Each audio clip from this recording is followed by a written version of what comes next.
Preview. आप सभी का स्वागत है महाराष्ट्र न्यूज टुडे में।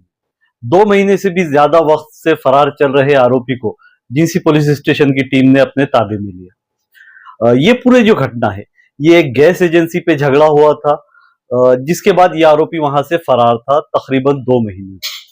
पूरा मामला ये रहा कि ये जो आरोपी आप वीडियो में देख रहे हैं, ये पहुंचता है एक गैस एजेंसी पर, जहां पर बिना बुकिंग किए ये टाकी की डिमांड करता है।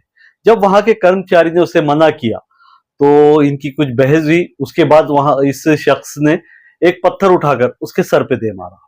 उसके बाद इस शख्स के साथ 2 और लोग थे, जिसमें से एक ने तेजधार हथियार से उस कर्मचारी के सर पर वार किया।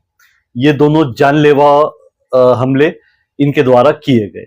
इसके बाद ये लोग वहां से फरार हो गए। जब जिंसी पुलिस स्टेशन को इस घटना की पूरी जानकारी मिली तो वहां पंचनामा किया गया और गुनाह रजिस्टर किया गया। उसके बाद जब इस आरोपी की शोध लगाया गया, जो उसका एड्रेस है वहां पर देखा गया तो ये मिला नहीं।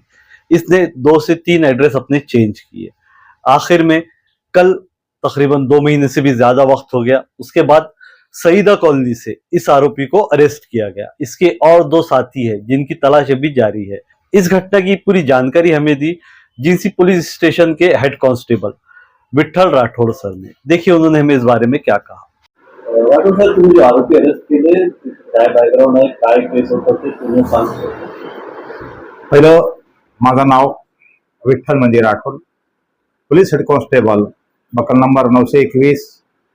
मी जिंसी पोलीस ठाणे येथे राम मंदिर बेटमध्ये तपास काम करतो आणि माझ्याकडे 8/1/2026 रोजी फिर्यादीनामे शेख कयूम शेख मुसा यांनी फिर्याद दिली की आरोपी नामे साजिद खान उर्फ तन्वीर शकील खान, वय 27 वर्ष, राहणार नूतन कॉलनी बडा तकिया, याने गॅस घेण्यासाठी अनंतगाची एजन्सी यशोधरा कॉलनी येथे गेला होता आणि ते गॅस बुक न होता हा आरोपी म्हणे की मला गॅस द्या।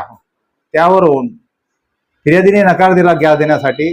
तेव्हा आरोपीने शिवीगाळ करून त्याचे 2 साथीदार बोलावून फिर्यादी शिवीगाळ करून हाताचापटाने मारहाण केली व आरोपीने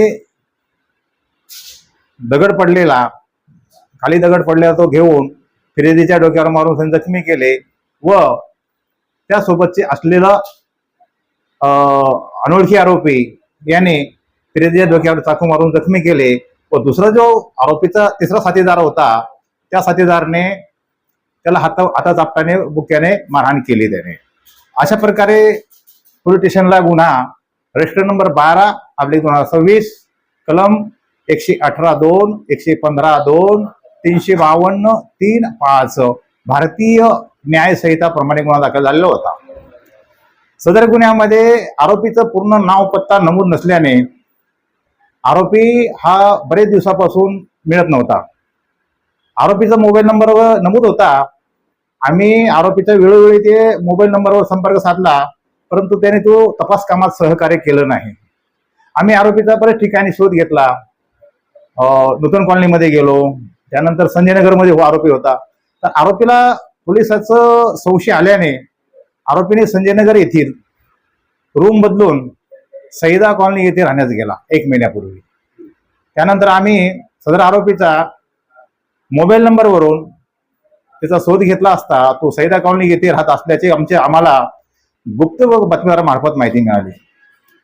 त्यावरून मी व सोबत police head constable Zafarbhai, police अंमलदार भीमराव पवार, संतोष संकपाळ असे आम्ही सईदा कॉलनी येथे जाऊन काल दुपारी आरोपीस रिक्षासह ताब्यात घेऊन पोस्टेला आणून दिनांक 31/3/2026 रोजी संध्याकाळी 18:01 आरोपीला अटक केलेली आहे।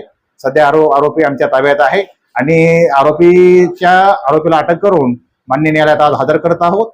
5 दिवस PCR ची मागणी केलेली आहे। हाँ। ये पूरा मामला रहा। इस तरह से आरोपी को अरेस्ट किया गया और कोर्ट के सामने पेश किया गया। इसके जो साथी है उन्हें अभी अरेस्ट करना बाकी है। पुलिस जांच में जुटी हुई है। इस खबर पे आप क्या राय रखते हैं, कमेंट कर जरूर बताएं। मैं शाहब यासीन, महाराष्ट्र न्यूज टुडे, औरंगाबाद।